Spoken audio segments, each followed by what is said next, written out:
Delivering presentations online is not the same as delivering them face-to-face. It's up to us as educators to make sure that we can still deliver good quality education, even though it's not the same as it used to be delivering it face-to-face. The worst presenters just give the same talk that they would have given face-to-face, but put it online. And what you find is that after they've delivered their presentation, they complain that they feel deflated. They complain that they didn't receive the round of applause that they deserve, and they complain that the students just didn't seem engaged and they didn't feel connected to them. And that's because the online medium is different. We need to adapt to that. It's our responsibility as educators to do so. Here are 7 strategies that you need to be able to deliver great presentations online.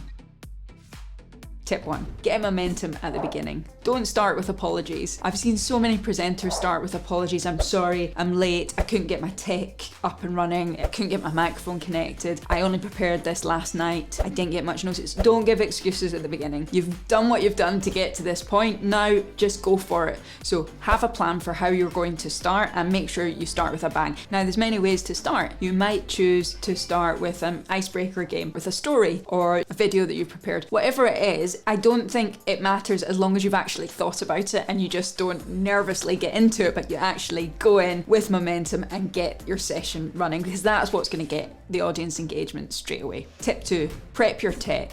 We've all been there watching online presenters struggle with getting connected, getting their camera on, they've got a sketchy internet connection, they can't screen share. All of these things, we're all fed up of seeing them now. It's been a couple of years of the pandemic and we've moved on. So make sure you take the time before you start your presentation, good half hour or hour in advance, that everything's up and running and that you're ready to go when it's your time. Tip 3, don't talk for more than 15 minutes without changing the format. One thing that I really think we still struggle to learn is that people cannot just sit and watch someone talk on a computer for half an hour. You just get bored. I have a particularly short attention span being an ED physician, but anyway, I don't think any learners are going to genuinely sit and pay attention to someone talk for 30 minutes. If you have a session that is longer than 15 minutes, so 30 minutes or an hour, you're going to have to think of ways to change the format up every 15 minutes. And that might be you'll stop and take some questions. It might be you'll run a poll or you'll let someone else speak. You'll have an interaction with them. It might be you'll show a video or you'll play a bit of music or you'll ask them a question. Whatever it is, have different ways that you can chop up your session to split it up, because anything more than 15 minutes of you talking, you're going to lose the audience. Tip 4, use slides sparingly if at all. Hopefully you're all familiar with wisdom shared by people like Ross Fisher, Grace Leo, and all the stuff we've done for DFTB about how to do good slide design. And we all knew, even when we were in the days of face-to-face teaching, that someone standing up showing their slides on a screen and reading them to us was a really bad learning experience. But at least when it was face-to-face, we could actually see them in person and actually feel like we were there and connected with them. In my opinion, it is like a million times worse when people do that in online presentations, because all you're seeing is literally on your computer monitor, someone is putting up a slide of text and then reading it to you. There is absolutely no benefit in doing that. So there is no excuse 2 years into the pandemic for having text like that on your slides. In the online format, you really need to optimize the connection.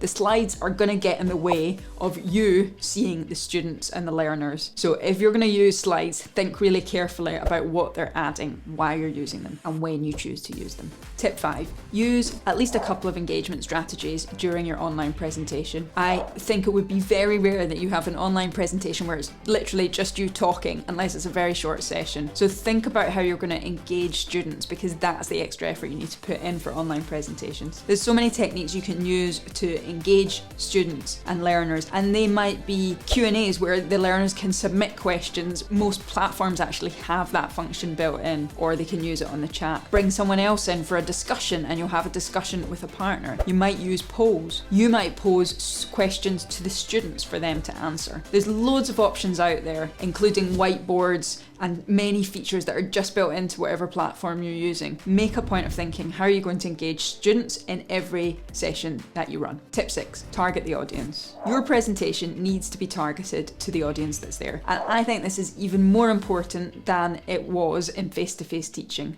because when you're doing online presentations, you actually are unlikely to see feedback from the audience. They might post some comments in the chat, you might be able to see some people smile and nod, but realistically you're going to be getting less feedback from the audience than you will doing face-to-face. So you need to know that your content is definitely directed at the people who are watching. So get as much information as you can before your session from the organisers. How many people are going to be there? What's their level of experience? What information have you gained about them already that they can share with you? Then you can make sure that when you're actually preparing your session, that is truly targeted at the audience. That's the best way that you're going to keep the audience engaged and make it relevant for them. Tip 7, look at the audience. Because we're not face to face, because you're not meeting them in person, you have to make the extra effort to build connection. Think about where your camera is in relation to your eyes and where you're looking. So lots of people have a tendency to put the camera down so they're looking down at the audience, or they might have the camera over there but actually have their notes over there. So I'm talking to you but I'm reading the notes. Really, you're not building a proper connection with the audience. Ideally, you want to be able to look down the lens, look right at the audience and to say, I'm looking at you, I'm here, and we are connecting. I'm not saying it's the same as meeting them in real life, but it definitely makes a difference from looking off into the distance while you're trying to connect. These are my 7 tips on how to make your online presentations pop.